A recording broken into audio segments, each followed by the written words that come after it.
It is the Anfield Wrap in association with The Athletic, and normally I'd always just say the Anfield Wrap can work as audio or video. But if you are on the audio, if you want to check it out on YouTube, the Anfield Wrap will look like the Brady Bunch, with us all in different corners, I think, if the video goes the way I expect. I said we're in association with The Athletic.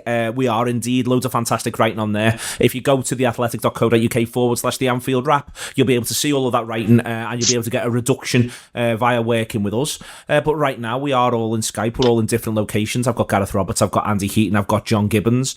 And John, we chose on Thursday to self-isolate. It wasn't all that successful, not least, not dissimilar to the Premier League trying to say games would go ahead on Thursday and then changing their minds very quickly. We had some bits to do on Friday.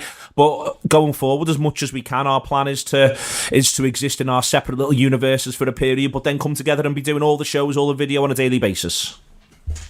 Yeah, it's obviously been, a bit of a surprise to everyone how quickly this has kind of developed and what we've had to do. And we're all just making decisions best we can based on, each other's health, the health of people we know, and especially kind of vulnerable people in our, immediate communities. And so that's what we're doing. So it's a little bit different, but allows us to be a bit more creative, I guess. We're doing different shows. Tall Player very much still in full throttle. So if you do subscribe, thanks very much, first of all. But secondly, you'll still be getting stuff. It might not be exactly the kind of normal schedule, but we've got shows out already this morning, stuff out later, and we're as I say, being creative and recording in different ways. And in this, I can still see all your lovely faces, so I'm all right.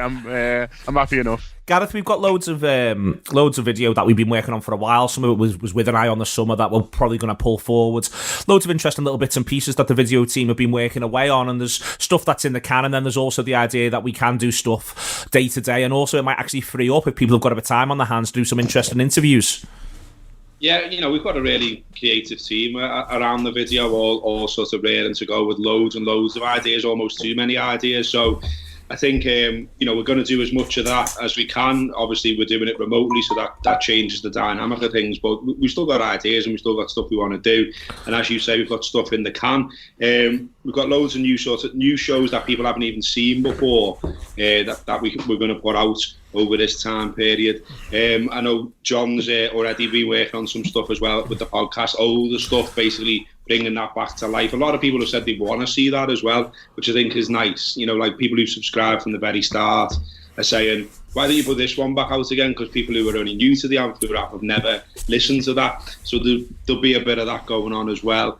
I'm pushing stuff that, is being behind the paywall. Maybe we'll release a few things for free and things like that. I know that the Maradona film is on next weekend, and we spoke to Asif Kapadia, the producer and director of that, about that film. So, for instance, that interview will go out there for free, so people can have a go at that and have a listen to that. Because loads of people have got time to kill now, haven't they? That's the thing.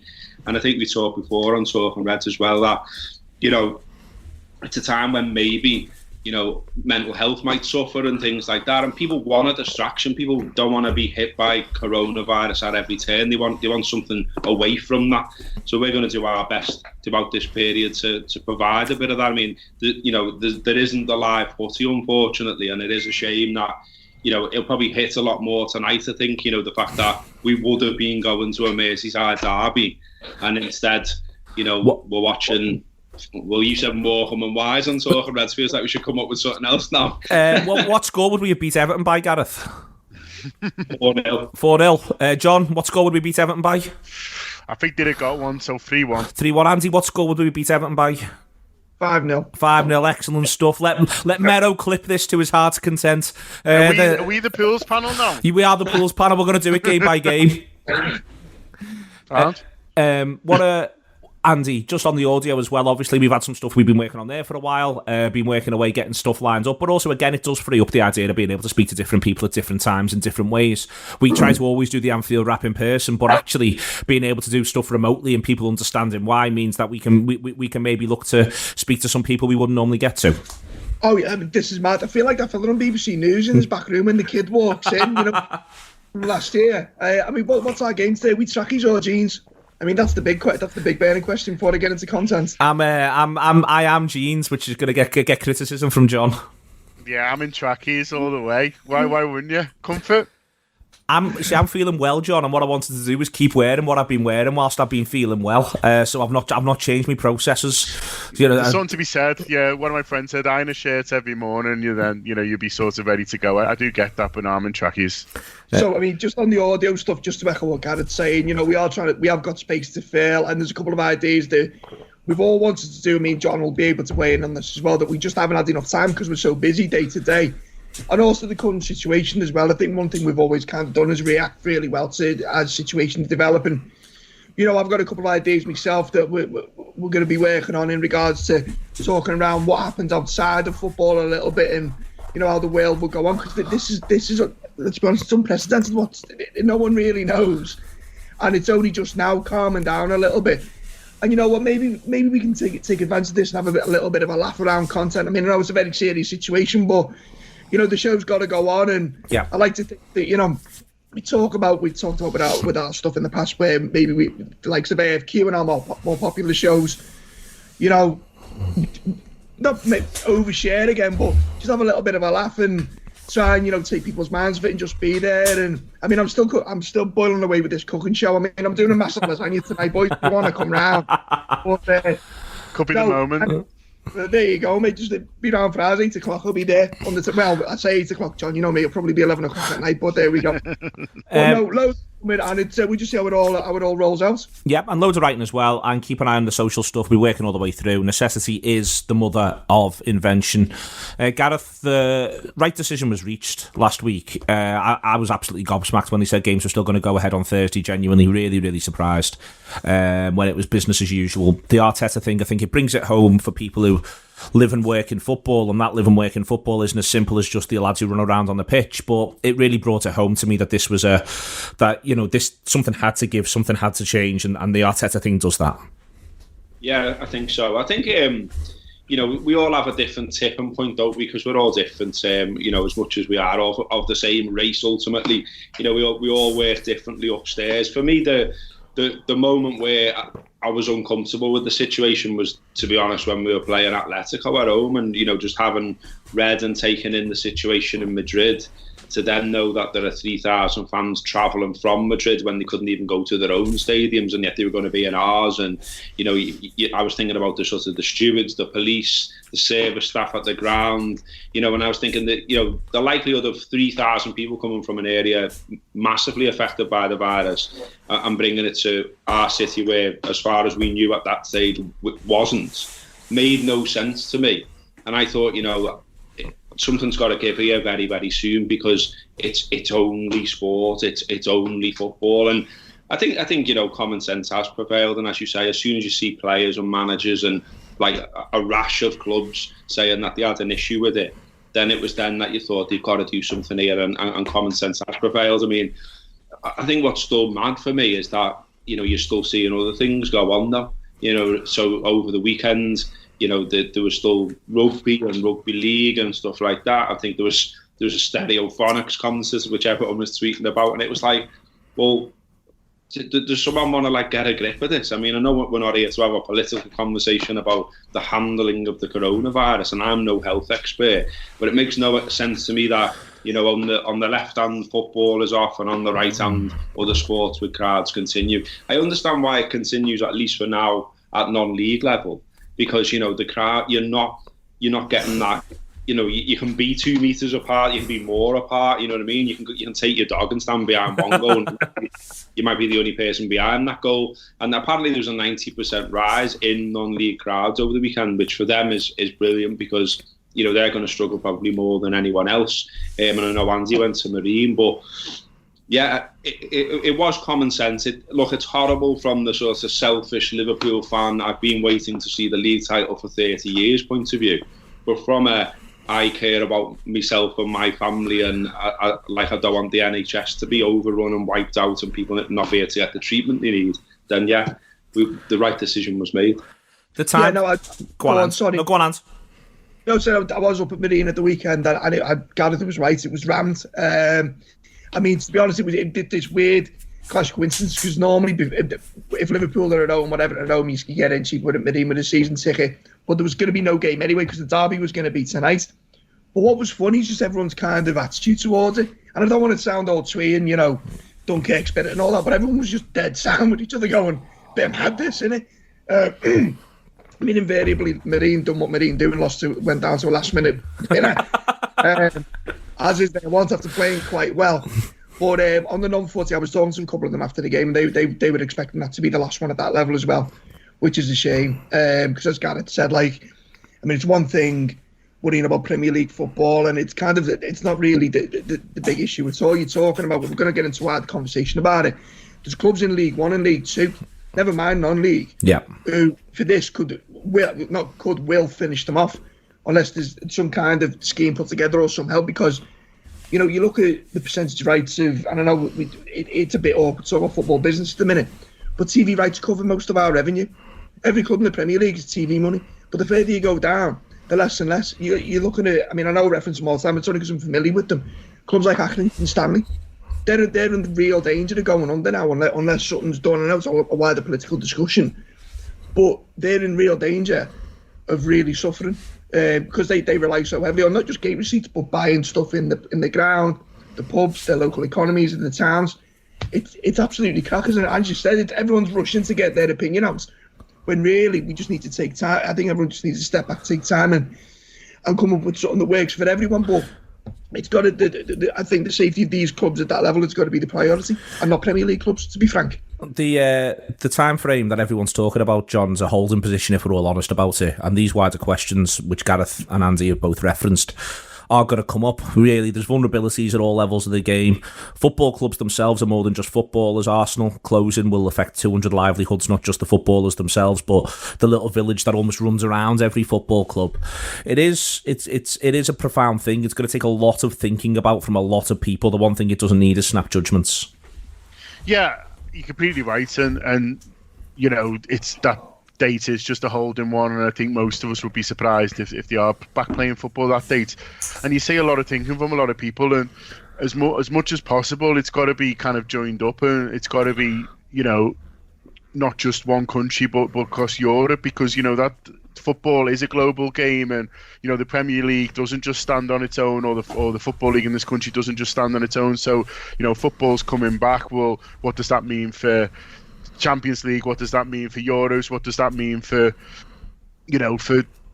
for transfer windows and all these things, contracts, all these things that could do with, as I say, everyone being as uniform as possible. And so it's obviously not the case at the moment that all leagues finish at the same time, because I know for example in Spain they go a week longer than us and things like that, because we've seen that before, from Champions League finals and things like that. But generally speaking, we could do with all being on the same page on this one, I think, and all be like, right, well, football's kind of coming back now, and this is what we're going to do, and this is what we're going to do kind of across the leagues, really, and how we're going to cope with it. Because, you can be creative. We've talked before about the Anfield app being creative. Obviously, world football's a kind of a bigger issue involving more things, but there is an opportunity to change how we do it, and there's an opportunity to say, well, okay, well, what should this look like, now moving forward, rather than kind of worrying about certain dates or certain markers. I've seen someone saying, well, you've got to call off the season because the new one's got to start in August.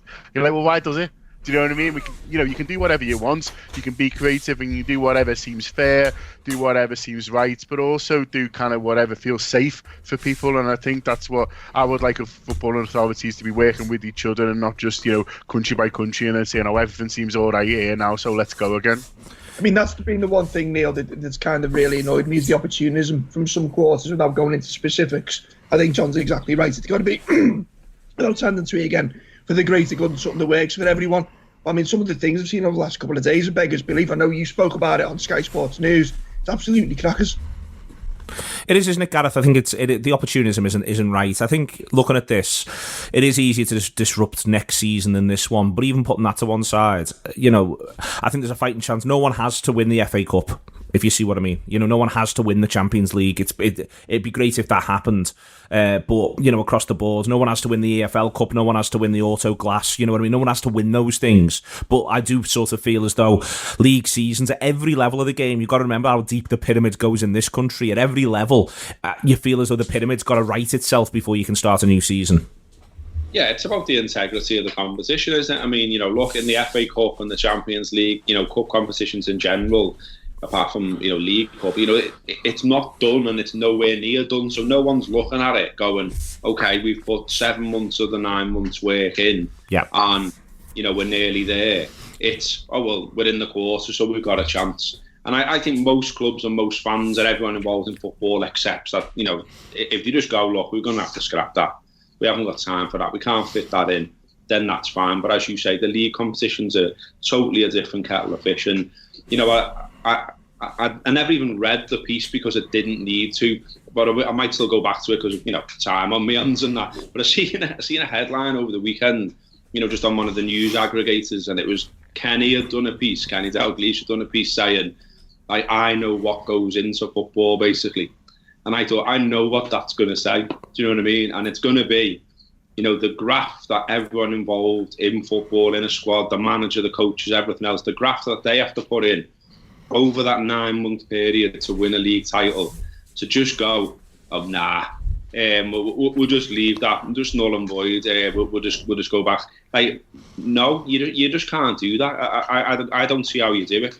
And as you say, there are no rules. This is an unprecedented situation. So in an unprecedented situation, you need a new answer. And so therefore, that next season, everyone keeps talking about, can't disrupt next season. The World Cup was disrupting next season anyway. If we're talking about doing mad things, well, putting the World Cup at a time when it's never been at before, well, that's quite mad. And everyone was accepting that situation. So what's the difference? And I think the self-interest thing is, people may watch or listen to this and say, well, you're a Liverpool fan and you're doing exactly the same thing.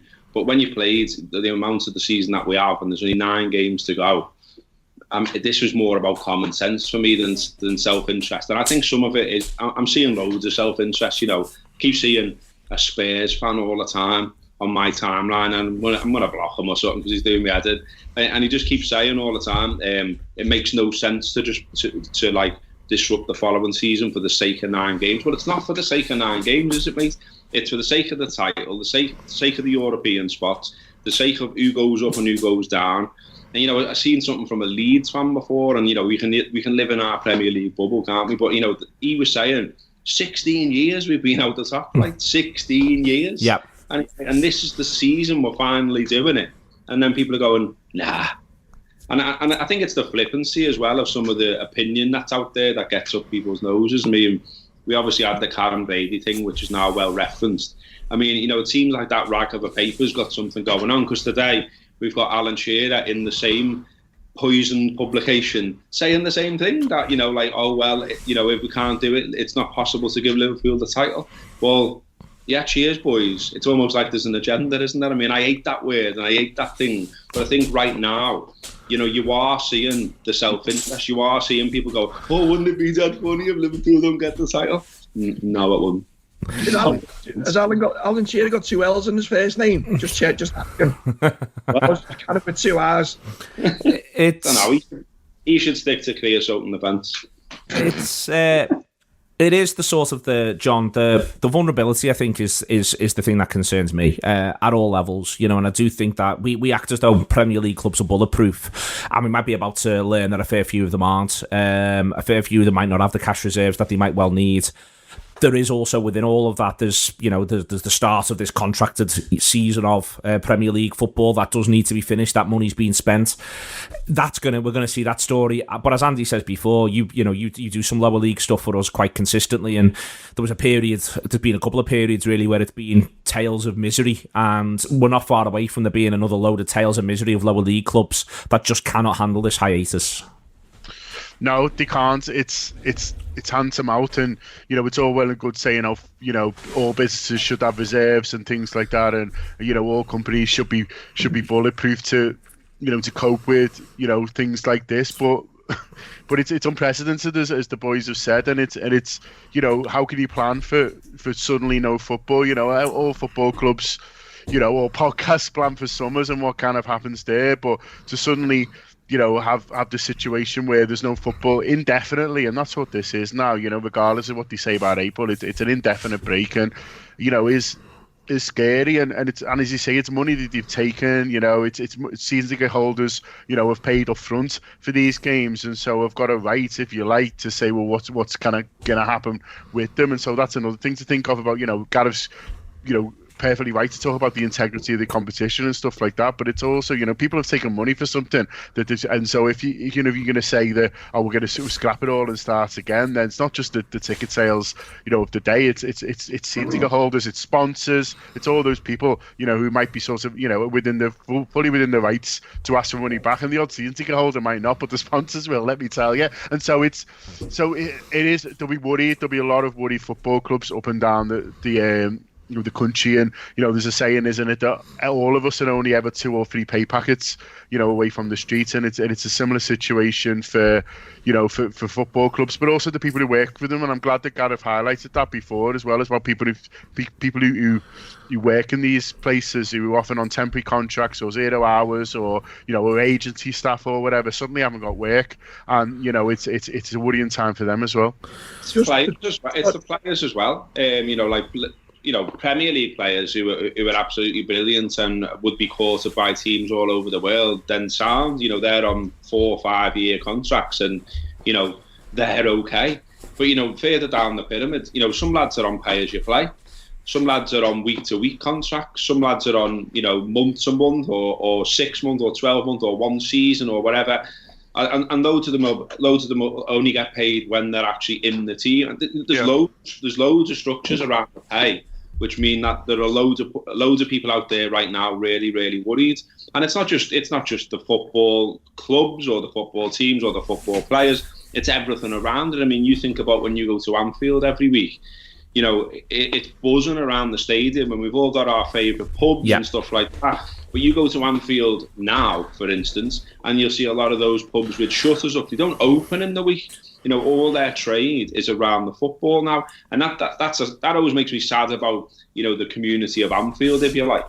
But you've got someone like you've got Home Bank, who I think we've all got a lot of time for what they do in the community of Anfield. And if you go in there in the week, that's still quite busy, but they will still take the vast majority of their trade from match days. And I'm sure you all follow the people from Home Baked anyway, and you've seen them talking online about they don't know what they're going to do.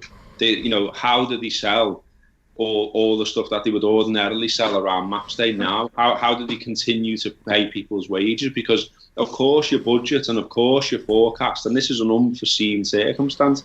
Same for the likes of, you know, Mix Shop, Hat, Scarf, Badge.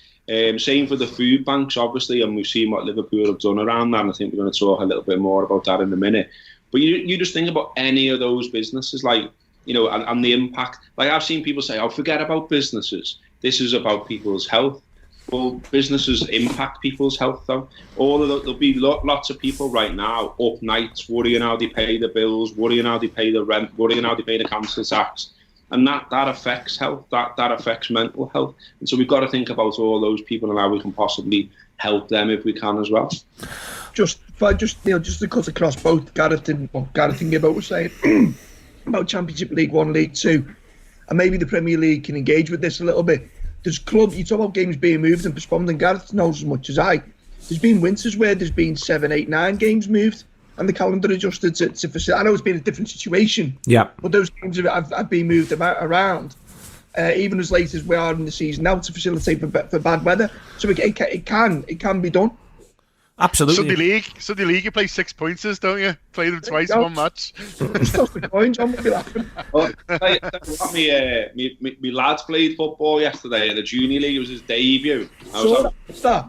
Made up. He got man of the match. Get in. And but in the lead up, like, so I got put in this group because I'm his dad and I'm going to be taking him and all that. And so all week I've been like so looking forward to the fact that I'm going to see my lad play footy in the team for the first time. And then in the week, all this coronavirus stuff started coming through from the manager.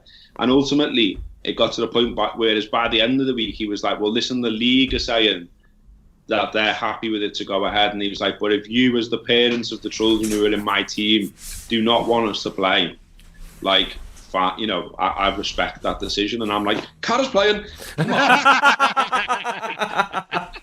Haven't asked him, but you know, and then you know, people were saying, obviously, take all the the usual precautions and stuff like that, and like they were all doing the elbow rather than the handshake thing and all that kind of stuff. But even that, talking to the manager afterwards, he was like, well, longer term, as time goes on, who knows whether we can end up fulfilling the fixtures. And the team they played were at top of the league or second in the league, I think.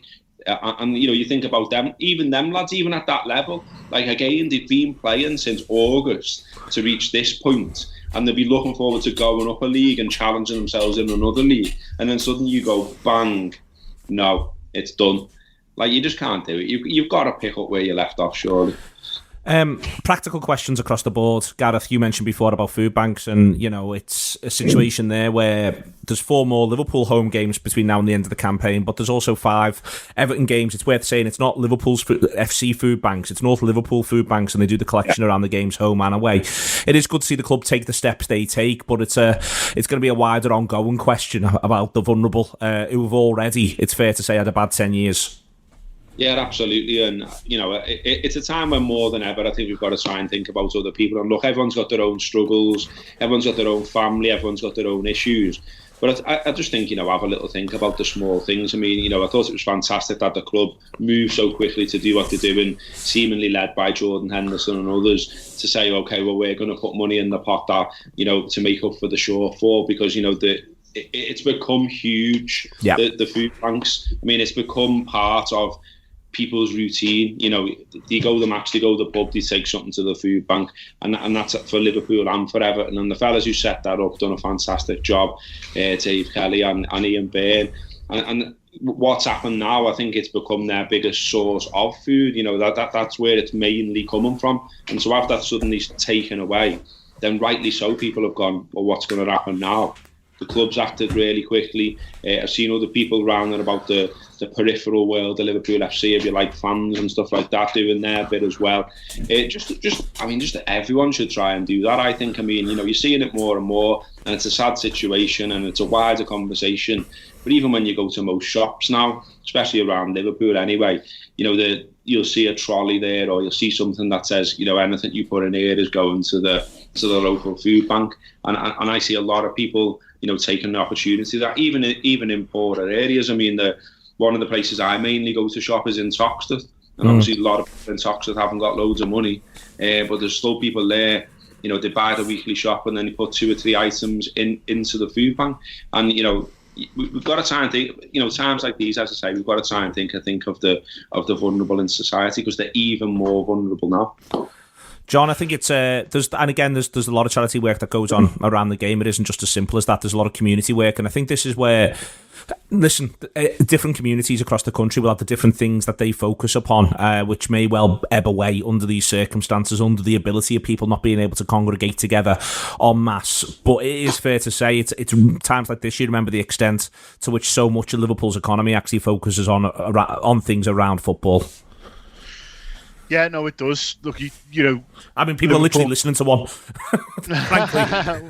Well, yeah. I mean, but Liverpool comes alive when there's football on. That's when we're not in Europe, you really notice it, and not just from an economy point of view, but also the vibrancy. Do you know what I mean? Like, Gareth mentions the slightly strange situation of 3,000 people from Madrid coming when they can't watch the games, and there was something to be said about that from a kind of an organisational point of view and from a health point of view. But generally speaking, when these games come along, and people come in and people come in from the other cities, it's great to see. They come here, they spend their money, they enjoy it, and and Liverpool feels a livelier place and a more fun place to kind of live and work. And on weekends, obviously for home games, people come from all over now, and I'm proud of that. I'm not one of these to kind of moan about that, really, because I want people to come to the city, I want people to enjoy it, I want them to come back when there isn't football and say, well, they came for the footy, but what a city, and bring the family next time or whatever, or more of the friends or whatever that is. And so losing all that, people are going to feel it, and that there's obviously people in the city who are staying in more and things like that, and people are making their own decisions on that and have to for the vulnerable people who directly connected to them. But yeah, the city's going to take a hit. The city will, and the uncertainty around you know, people not sure where to travel and not coming, and even for games in April and May, you know, maybe they were planning on it, not book flights yet because if they go, I'll just leave it now, and you know, these things have an effect. These things have a knock-on effect, and you know, a lot of businesses, as you say, are barely profitable, and you know, people think about how businesses make, you know, these business owners make loads of money and stuff like that. For a lot of people, that's not the case. You know, they might be earning less than what they would with a full-time job, but they do it because they love it, and they do it because, you know, they've got hopes of better times. But you know, those better times aren't coming anytime soon, unfortunately, and a lot of people are going to be anxious. A lot of people are going to be worried, and yeah, it's scary, and it's unprecedented, and we don't know what's going to happen next. The practical questions, Andy, from a football point of view, will kick in around contracts. If this goes and players are going to be playing beyond contract, there's going to have to be some sense around extensions. It's interesting, there's been some transfer rumours today. Just on that, in the most basic sense, there's the Timo Werner thing, which is that there's got to be a decision. Well, there doesn't have to be, but he's got this clause in his contract that ends the end of April, is reported. But if football's in a lockdown situation, that becomes really, really complex. And also, it doesn't quite feel like a great PR move if Liverpool or Manchester United whack 50 million quid on Timo Werner at a time like this, even if it is the smart business and sport and decision. And practical questions as well around staff from a day-to-day point of view from football clubs. The practicalities and the knock-on effects are massive.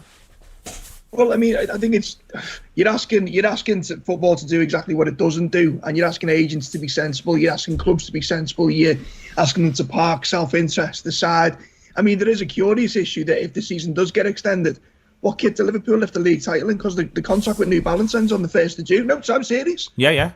I mean, if you're New Balance, you'd be fighting for that. And I know it goes broader, but, you know, you've got catering, as John said before, sponsorship contracts with Phil, clauses in contracts. We go back to if a player hits a percentage of games or a number of games. So say, for instance, in your contract, it says if you play 80%, but your mate says if you play 22 games, and you're stuck on 21 games now. Yeah. Well, what are you going to do? And it sounds ridiculous because, the Premier League's awash with so much money. But the practicalities are insane. It's absolutely... I mean, even you look at local industry, hotel rooms in Liverpool, and I know there's been this big palaver around people overcharging for the derby and Atletico Madrid and one thing and the other. But you look at, as John referenced there, it's not just football-related stuff. The city, when Liverpool are at home, is rammed to capacity, and that isn't the case. That isn't the case most days of the week. So how do you compensate for that? Where's all this money that's not getting spent? Where's it going to come from to make sure that your small local independents can carry on, regardless of the football issues, which there are thousands? And just to reiterate what I was saying, I think there has to be a collective will to be sensible around stuff like this and not be ridiculous, because this could roll on for years. I mean, if things are written in contracts, then, it's there in black and white if someone wants to be a pain about it. But I just think if everyone's held with a gun to their head, this is just going to carry on for far longer than what it needs to be. It's an act of God, though, isn't it? It's an act of God situation. It's like when you've got insurance or whatever. I mean, I know it's someone scrambling a bat, but it's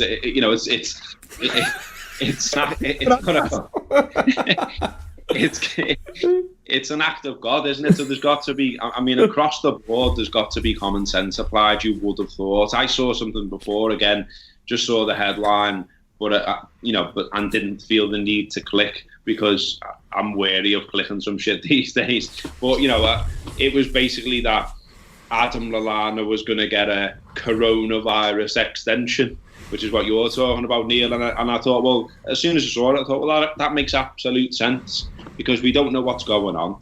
He does want to move somewhere else, it seems, and all the rest of it. But right now, we can't really do that business. I mean, it's surely the same has got to apply with the Werner, clause and stuff like that. You would think common sense between everyone involved. They say, okay, well, this period right now, everything's shut, everything's off, it doesn't apply. You know what I mean? Yeah, the smart way to do something like that would be to agree restart of football plus 6 weeks.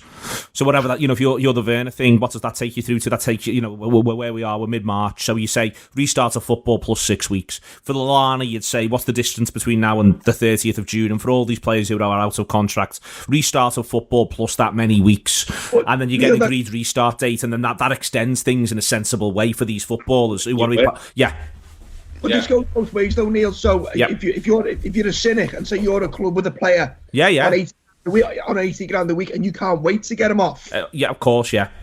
No, I think that's what to do then. I think that's really valid, Andy. I really agree with you on that. I think that's what you'll see from some clubs will try. And this is back to, it's why, for instance, if I was running a football club, I wouldn't be going out of my way to write columns in newspapers that suggest I'm acting out of self-interest. I'd be probably keeping me powder dry.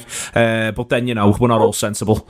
Well, I mean, just to go back to that, if you're West Ham and you really want the season null and void, the last thing you should be doing is going out and announcing it to the world in the fucking sun. I'm not being funny, you know what I mean? It's not very Machiavellian, is it? Yeah, I mean, the long-term plan in there has not been great for a while, and if we're honest. I mean, David Sullivan has previously said on record, and it's in, therefore exists in the public domain, as in, it took me 2 minutes to find it when I Googled it. He said if we go down, it's potentially disastrous for the club. So join the dots. They're there right now, hanging on by a thread. There's nothing to say in the football they've been playing that they're going to suddenly, jump up the league. So it does look like self-interest. What else is it? And why? And like you've all said, why come out now at this point? Day one almost. Okay, my column this week is about. Never mind, fuck Liverpool. As long as West Ham are all right, that's what I'm all about, because, I'm getting paid £1.16 million a year and I need to justify it, and if we stay up, it's justified. All right then, that was nice bodying, thorough stuff. Enjoyed that. If you want to text in or you want us to body next week, feel free. We're up for a bit of that, I think it's fair to say. Just last little thing to sort of sum it up, John. Both from the situation is going to be fluid, and also there's another part here which it's going to be fluid in a landscape which is going to see, I think, an exponential rise in the number of cases, and therefore by extension an exponential rise in the number of deaths, and also an exponential rise in the number of reported cases. There's a fact of the matter here that, I mean, we might literally have it right now for all we know. We might have had it might be in the post for us, but my point is more the way in which this gets counted, the way in which this is now sort of tolerated. All the football chat could well be to a grim backdrop, and that's what we at the Anfield Wrap want to help people with. We don't want to be bringing too much of that grim backdrop into their lives. No, it's a fine line that we all kind of walk really on this, because you don't want to make out that Liverpool Football Club are the biggest victim of the coronavirus epidemic, and you don't want to sort of make out the football generally is the the biggest kind of concern. But at the same time, we are a football podcast. We know a lot of people enjoy listening to what we do, and a lot of people will be using the Anfield app as a source of entertainment or support or whatever it is, in these times. And so, we want to keep doing stuff. We want to keep doing stuff because, people want us to keep doing it.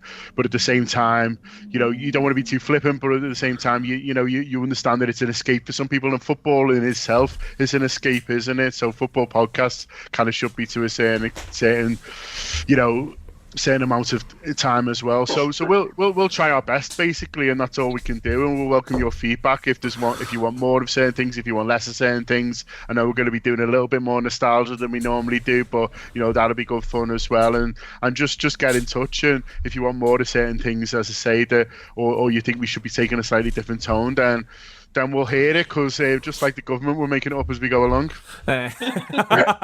Excellent stuff. Listen, thank you very much for listening this week, or watching. If you're watching on YouTube, do feedback on that. Let us know how it looks underneath, and we're going to be doing stuff all the way through. Stuff's coming out. There's something with Ken Nelson's coming out today. Me and John did our first on this day. We'll be doing them every single day with different guests across the course of the week. We've got other little stuff as well. Something on the Academy's coming up on Wednesday. I've got the schedule in front of me somewhere, but we're all going. Yeah, we're doing a Roy Evans from the Vault as well. That'll all be coming as well. Listen, thank you very much for listening to the Anfield Wrap this week. There'll be more and more from us. There'll be a weekender coming out on Friday. That's not going to stop. What is on it is ever so slightly up for grabs, but we're sorting that out as well. If you're a free listener, thank you very much for listening. If you're a subscriber, we can't thank you enough for continuing to subscribe. It is the Anfield Wrap. Thanks to Gareth Roberts, to John Gibbons, to Andy Heaton. A big shout out for The Athletic as well for supporting us over the course of this season and in the coming months. We'll be back soon.